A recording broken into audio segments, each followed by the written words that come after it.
বঙ্গবন্ধুকে স্মরণ আপনারা করতে পারবেন না, দেশের রাজনৈতিক পরিস্থিতিতে এটা নিষিদ্ধ। খবর দেওয়া ছিল যে বাংলাদেশ জাসদ আমরা শোক প্রকাশ করতে পারছি না। হ্যাঁ, পুলিশ আমাদের অফিস অবস্থান নিয়েছে। মাননীয় স্বরাষ্ট্রমন্ত্রীর সঙ্গে আমি কথা বলেছি, আমাদের মাননীয় সাধারণ সম্পাদক নাজমুল প্রধান কথা বলেছেন।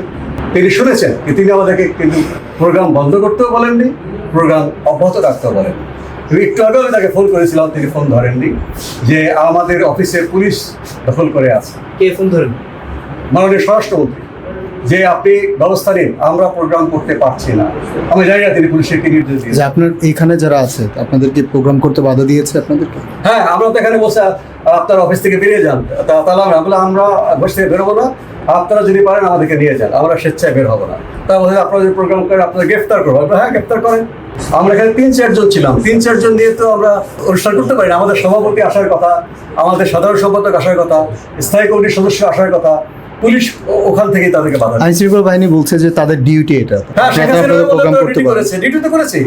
বলছে আপনারা হাসিনার আমলে একই ডিউটি করেছেন, এরশাদের আমলে একই ডিউটি করেছেন। হাসিনার আমলে যাদেরকে বাধা দিয়েছেন তারা আজকে প্রধানমন্ত্রী মন্ত্রী হয়েছে। কাজে আমরা আপনার কথা শুনবো না, আমরা রাজনৈতিক ব্যক্তি। কাজে আপনারা আপনাদের ডিউটি করেন, আমরা আমাদের ডিউটি করবো।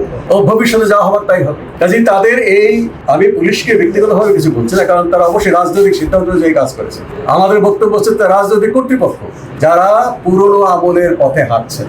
এভাবে যদি তারা গায়ের জোরে কোনো মত প্রকাশ বন্ধ করতে চান, আমাদের ফ্যাসিবাদের বিরুদ্ধে ছিলাম। আমরা আমাদের আলোচনায় কখনোই ফ্যাসিবাদকে প্রশ্রয় দেয়নি। এখানে পুলিশের সাথে আমাদের দলীয় কর্মীরা আছে, বসে আছে, এটা ছবি তোলা তো অন্যায় না। এবং এটা এমন কোনো আপত্তিকর কোনো ছবি ছিল। আপনি পানি খাচ্ছেন একজন পুলিশ, সেটা কি কোনো অস্বাভাবিক বিষয়? বরং তার পক্ষে যায় যে পুলিশকে আমরা বলছি তিনি অবরুদ্ধ রেখেছেন, তিনি তো পানি খাচ্ছেন। অবরুদ্ধ করে তো বন্দুক লাঠি।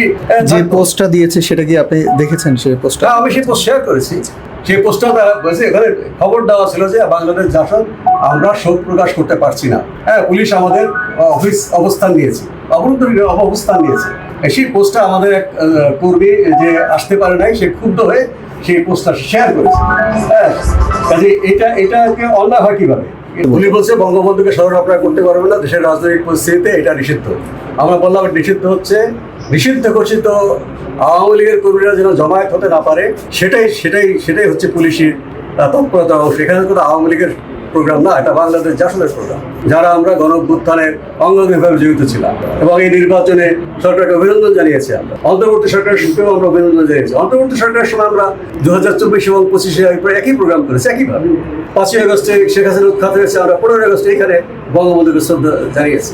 আমরা বঙ্গবন্ধুর বাড়িতে হামলার প্রতিবাদ করেছি। আমরা বঙ্গবন্ধুর ভাস্কর্য নষ্ট করার, বীর শ্রেষ্ঠদের ভাস্কর্য নষ্ট করা, মুক্তিযুদ্ধের ভাস্কর্য নষ্ট করার প্রতিবাদ করেছি।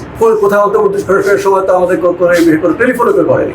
হ্যাঁ, দেখা হয়েছে বলে যে আপনার স্ট্যান্ড আমরা সমর্থন করি না। হ্যাঁ, সমর্থন নাও করতে পারি।